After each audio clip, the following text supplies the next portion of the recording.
Friends, welcome back to my YouTube channel. तो friends, आज हम लोग सीखने वाले हैं कंपाउंड इंटरेस्ट। कंपाउंड इंटरेस्ट आपके मैथ सिलेबस का बहुत ही इंपॉर्टेंट चैप्टर है, क्योंकि एग्जामिनर आपका यही से क्वेश्चन बनाता है। आपके एग्जाम में इससे एक या दो क्वेश्चन तो जरूर देखने को मिलेंगे। कंपाउंड इंटरेस्ट एक ऐसा चैप्टर है जो कि बहुत सारे स्टूडेंट को ये मुश्किल लगता है, क्योंकि कंपाउंड इंटरेस्ट के क्वेश्चन उसे नहीं सॉल्व हो पाते हैं। आखिर क्या वजह है? इसके पीछे एक ही वजह है कि कंपाउंड इंटरेस्ट उन्हें अच्छे से ना समझ में आया हो।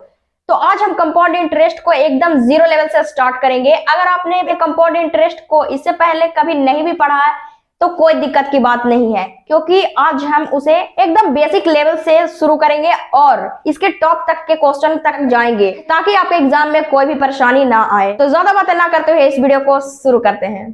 तो कंपाउंड इंटरेस्ट का मतलब होता है चक्रवृद्धि ब्याज। अगर आप इस वर्ड को ध्यान से देखें तो आपको इस वर्ड में दो चीजें छिपी हुई दिखाई पड़ेगी। लेकिन क्या? चक्रवृद्धि ब्याज को अगर टू पार्ट में डिवाइड किया जाए तो पहला जो हमारा पार्ट होता है वो चक्र होता है और दूसरा होता है वृद्धि। चक्र का मतलब होता है समय और वृद्धि का मतलब होता है बढ़ना। आगे है ब्याज। ब्याज का मतलब होता है कि अगर आपने किसी से कुछ पैसे उधार लिए तो एक निश्चित समय के बाद वो पैसे आपको ब्याज सहित रिटर्न करना होगा। अब इसे एक एग्जांपल के थ्रू समझते हैं। जैसे मान के चलिए कि आपने अपने दोस्त से 200 रुपए उधार लिए। एक साल बाद आपको 200 रुपए के साथ ब्याज जोड़ करके उस दोस्त को वापस करना है।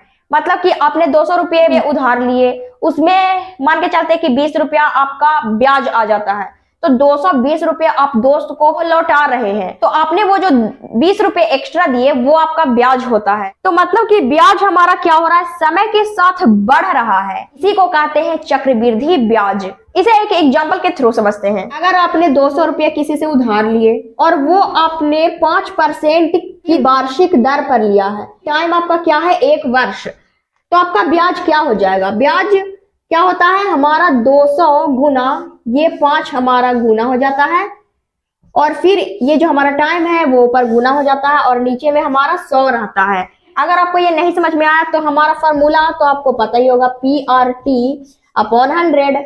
इसी से हमने इस चीज को सेट किया है। तो ये डबल जीरो से ऊपर दो जीरो कट जाता है, तो यहाँ पे आपका क्या आ जाएगा? 2 पचे 10।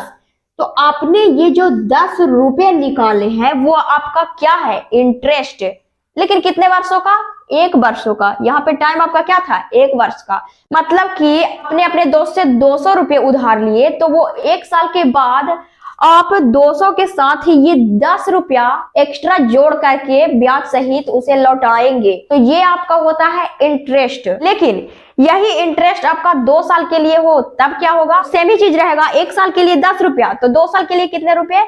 20 रुपये। 2 वर्ष के लिए हमारा इंटरेस्ट हो जाएगा 200 गुना 5 गुना, यहाँ पे हमारा टाइम 1 वर्ष था, लेकिन अब कितना है? 2 वर्ष। तो 2 वर्ष बटा में 100, तो ये 2 जीरो से 2 जीरो कट जाएगा, तो यहाँ आ जाएगा 2 पचे 10, 10 दूनी 20, मतलब 20 रुपये आ जाएगा 2 वर्षों के लिए। हमने क्या देखा कि 1 वर्ष के लिए 10 रुपये आ रहा है, 2 वर्ष के लिए 20 रुपये आ रहा है। मतलब कि आपने 200 रुपये दोस्त से जो उधार लिए हैं, 2 साल बाद आपको उसे 220 रुपये ही लौटाने पड़ेंगे। लेकिन ये बात थी सिंपल इंटरेस्ट की, मतलब साधारण ब्याज की। हमें किस पे निकालना है? हमें चक्रवृद्धि ब्याज पे निकालना है। तो चक्रवृद्धि ब्याज आपका थोड़ा सा डिफरेंट है, ज्यादा कुछ नहीं है। ये हमारा साधारण ब्याज के लिए होता है। चक्रवृद्धि ब्याज के लिए, चक्रवृद्धि ब्याज का मतलब अभी हमने समझा था वृद्धि, मतलब ब्याज बढ़ना। ब्याज हमारा निकाल के कितना आया था? 10 रुपये।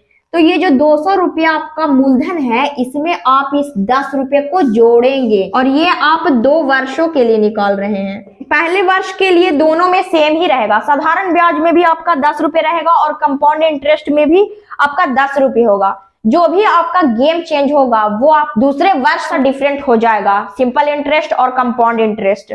चक्रवृद्धि ब्याज में क्या करते हैं कि मूलधन में इस 10 रुपये जोड़ते हैं। जो हमारा पहले वर्ष का ब्याज था उसे हम मूलधन में जोड़ते हैं, फिर आपका ये 5 गुना होता है और फिर यहाँ पे दूसरे वर्ष के लिए हम यहाँ 2 से गुना कर देते हैं और बटा में 100 लिखते हैं। अब इस 200 में इस 10 को जोड़ दीजिए तो आपका आ जाएगा 210 गुना 2 पचे 10 बटा ये 100।